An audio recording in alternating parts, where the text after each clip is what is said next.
So today is the big day, Karen Read trial. I'm so excited to get this whole trial out and over with that it's not even funny. But I was trying to finish listening to some of Dolly's right now because he's doing the Deception Detective. And I had been wanting him to cover that for a long time because I believe there's simple explanations to everything. And I think that he explains it really well. And I actually pulled his cards. This is the Deception deck. And there's so many. Every time that I go to pull these out, it's like I get discombobulated because there's so many. And it's like, unless I have the exact card out that I want to read or that I want to showcase or explain, I get like sensory overload. But for those of you guys that don't know, and there's a lot of people that believe Karen Read is not guilty, but recently it was said that John's niece, who was like 14 or 15 at the time, thank you, that she's the one that actually testified on stand, which we couldn't hear her testimony. But John's niece, okay, for those of you guys that don't know, Karen Read was dating John O'Keefe. John O'Keefe was a Boston police officer, and he had taken in his niece and nephew. He adopted his niece and nephew, who had already lost both mom and dad in the past, and mom was John's sister. And so he adopted them after they lost both of their parents. So the niece is one of the people that testified on stand this last case. And the niece allegedly said that Karen woke her up mid-sleep. I think I might have done something to John. John's not home. I don't know where he is. John, I don't know what happened to John. What if he got hit by a plow? What if, he's out there somewhere and he's not well? You know, like, that is already a traumatized young lady. And you're literally so narcissistic that you can't think, hey, maybe I shouldn't wake this child up and put more trauma on her. I understand the people that don't agree that Karen did it. I believe it's because of the shoddy investigation and the case was not proven beyond a reasonable of a doubt last time. Thank God they didn't just not know as for jury. But I believe that Kaylee, the young lady, the niece of John O'Keefe, had a lot to do with the fact that they did not just deadlock the jury into a freaking non-guilty. Thank God. Because this time around, the odds are greater. The odds are in our favor for justice. And anybody that is going to be upset after the fact, I'm sorry for you. Because statistics tell you so much that it's inevitable to go the other direction. Like, you can't not pay attention to certain things, like she knew he was dead before they pronounced him dead. Now, for me, I personally have a boyfriend, right? Everybody can tell I'm over the moon for this guy. So, for me, if for whatever crazy reason, was out doing whatever, and if I happen to be in a situation where, you know, I may be accused or whatnot, first of all, his family's not going to think that of me. So they're never going to ride as hard as John's family is to acquit her, which that's another thing. You people don't recognize that, like, these people know Karen. John's brother's wife, I can't think of her name off the top of my head, she used to talk to Karen daily. And so for her to be on board and to be certain that this is the lady they need to be prosecuting, that's huge to me. So, like, these random people that have never met Karen Read, that don't talk to her daily, that don't see her daily, that don't even, like, they've never even said hello to her. The only thing they've ever said to her was like, hey, Karen, good to see you today. Have a good day in court. Those people can't tell you whether or not you are guilty or not because they don't know you. They don't know Karen. But the people that were closest to her, they know Karen. And so the nephew, the niece, John's brother, John's sister-in-law, John's parents, they're all gung-ho. Like, Karen did this.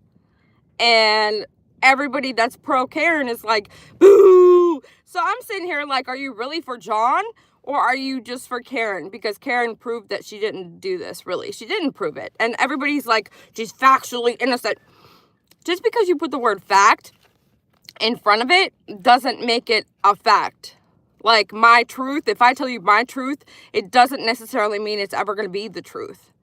Just because you put a word in front of it, it doesn't work. You know what I mean? So I actually pulled out one of the cards to where I believe the deception detective is going to explain why she is in fact guilty. Okay, so liars tend to offer explanations for why things happen, revealing their insecurity and expectation of disbelief.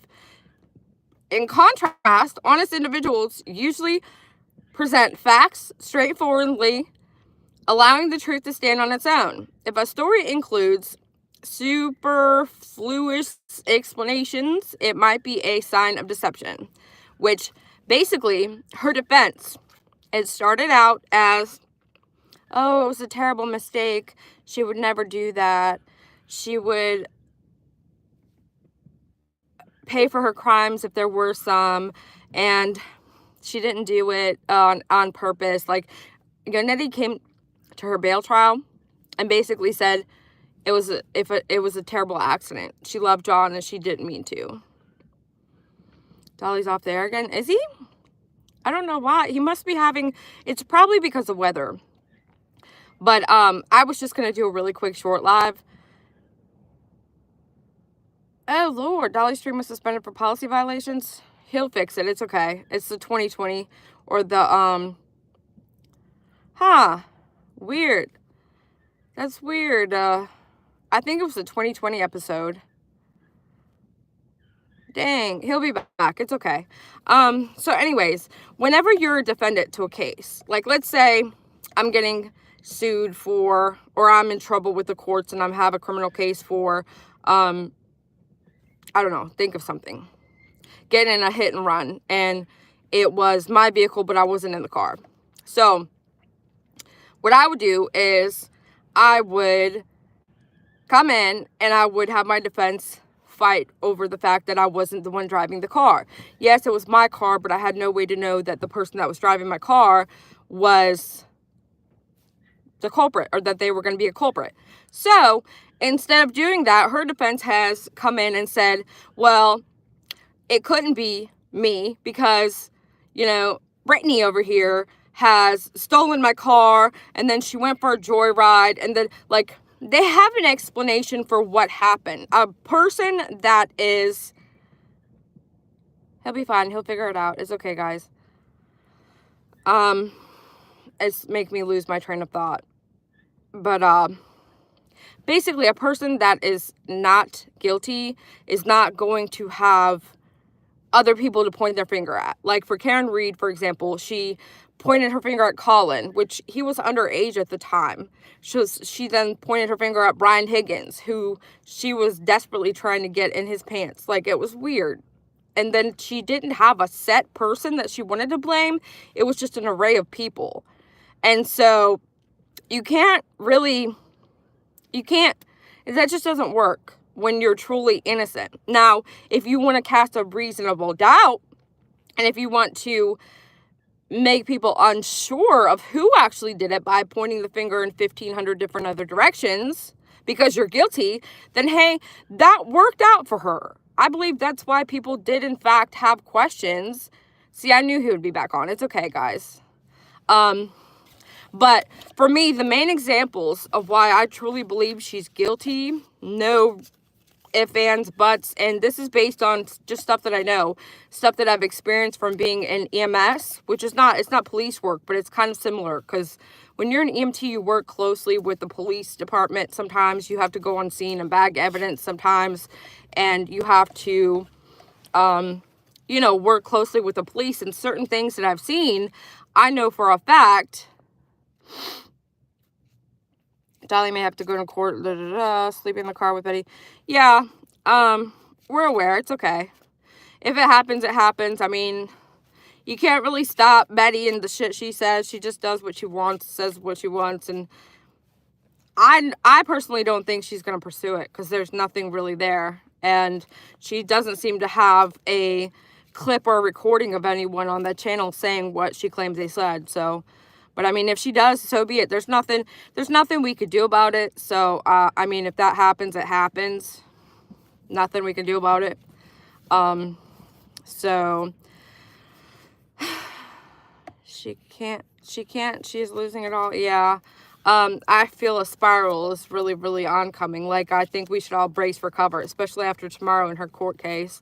I mean, it's almost like I feel bad for the lady, but at the same time, it's like, you're your own worst enemy. She just can't seem to grasp that anything that she does could possibly be a problem here. And that's, I mean, it is what it is, lady. Like, at some point, you've got to recognize you're your own worst nightmare. Yeah, right. She brought it onto herself. She did. And I mean, I truly tried to help her. I talked to the lady. I have messages with her. I had conversation with her where actually I had phone calls with her. Because I felt bad for her. Like, it felt like everybody was just kind of just ganging up on her. And I just kind of tried to just not watch her. I ignored a lot of it. But it's like, I just felt bad for her. And, you know, at one point she was actually talking to me on the phone. And like I said, it was like I was trying to just kind of like help make her feel better. I just felt really bad for her because it seemed like she couldn't get her break. But the second that I did that, and, you know, her and Dolly had an issue, she instantly went to, oh, it was probably his girlfriend that blocked me. And I'm like, we just talked like a week ago. And you were like, I can't. I don't want to divulge any of my personal combos or anything that went down there. Because it's just like, dude, people have begged her to shut her mouth. She can't. She physically cannot. It's like, she just can't help it herself. So, I hope the judge tells her no more social media like Benny Keys. Thank you. And yeah, I mean, that would be her worst outcome. And at some point, it's like, maybe she needs to learn her lesson. But at the same time, it's like, I don't really want to see her lose her livelihood. I mean, clearly that's how she makes a living. But, I mean, sometimes you've got to fall hard to be able to, like, recognize that you're at fault for certain things. So, however the cookie crumbles there, it's just like, it is what it is. But I feel sorry for her because she can't recognize she's her own worst enemy. It's like, dude, you're like a derailing train that's been like off the hinges halfway, like for the last 10 years of your life. Dude, get it together. Everybody should be able to have freedom of speech, even her. I agree, but there's a certain line that she toes every time. It's like she tippy toes on that fine line, and she basically like every 2 minutes crosses it and then comes back like, whoopsie, I didn't mean to cross. And then like she tippy toes a couple more toes down, and then it's like, whoopsie, I didn't mean to cross. And so it's like, you can't really just keep living as if you're the only one on this planet. It's like she thinks she's the only one on the universe that should matter, and it's like she believes her own lies. She's just so convinced she's a journalist and that she does things for God. And I'm just like, dude, this is the kind of stuff that I can't deal with. Like, I believe in God, but I'm not sitting here telling you, you know, what you should do or how you should do it. Like, I talk to myself mainly. When I do streams, I try to be like positive and try to give some type of message to myself, because like I feel like every day I need to live better than I did yesterday. And so like I sometimes, I don't preach God though, because I feel like if you're overly godly, you're just more or less doing it for a spotlight. I just don't like it. Money she will make go to Queen Bee. Yeah, I saw that. Everyone should be able to have freedom. Yeah, I've read that already. Okay, so anyways, Karen Read. I'm going to finish it up. I got to go inside. Plus, I want to watch the rest of this stream that Dolly's going to do. So, to me, she's guilty because she knew he was dead before anyone said he was dead. She called Carrie and said, John's dead. This was before they even found him. This was before 911 got called. She instantly knew he was dead. And for someone that's got a boyfriend, I would never feel that way. People say you act differently or you do different things for different people, whatever. I don't agree. If you truly care for another human being and they may possibly be out somewhere hurt, you're not instantly going to be like, oh my God, he's dead. It's just not how that works. No matter how you spin it, no matter what, it's like, you don't declare the person as being dead before the incident of like an official proclaimant. Do you see what I mean? Just a second, guys. Hold on. Alright, I'm back. Sorry about that. So, Karen Reed called Carrie, and that was after she woke up John's niece. She woke up John's niece and told her that she thinks she may have done something to John. Then she said she thinks John might have gotten run over by a plow. Then she thinks she doesn't know where he is, which, lady, you just dropped him off at the friend's house. So how do you not know where he is? And then she basically says he's dead to Carrie, which is a good friend of John's. So she knew he was dead before he was pronounced dead because she knew he was hurt. And then she, what was my next thing? I get distracted so easily. She knew exactly where he was. And I talked to a couple of my police friends. I have friends that are cops, and a couple of them kind of like seasoned cops, so they know a little bit of stuff. But the main thing, the person that finds the victim is usually the person that is aware of the crime, or that the crime occurred, or how it occurred. And so that is a huge, ginormous red flag. She went and got 2 witnesses basically, and then she had them drive to the scene. She jumped out, like, it's almost like as if she was frustrated that they didn't see her, like, holy shit, there he is, or I don't remember exactly how she said it, but she jumped out. Carrie and Jen McCabe didn't have a clue that he was out there. They couldn't see him. He was covered by snow to where Carrie had to dig his face out to recognize who he was. So he was covered completely by snow, but Karen knew exactly where he was. And then my other issue, see, I get distracted so easily. I just completely zone out, and then I'm just like, squirrel. But I gotta go into work in a minute, so you guys get my point. Karen Reed's guilty. She's going to come up to a second trial and be deemed guilty. So that's my prediction. I'm sticking with it. She did it. These other people that she's blamed deserve justice for being completely trashed. Good morning, Cat Blanks. Good to see you this morning. And thank you guys so much for being in here. I see that half of you guys have hit the like button for me. Thank you to half of you. But I'm gonna run inside, and I'm probably gonna turn the Dolly stream back on. So you guys follow me over there if you don't mind, and I'll catch you guys on the flip side. See you tomorrow. Bicycle.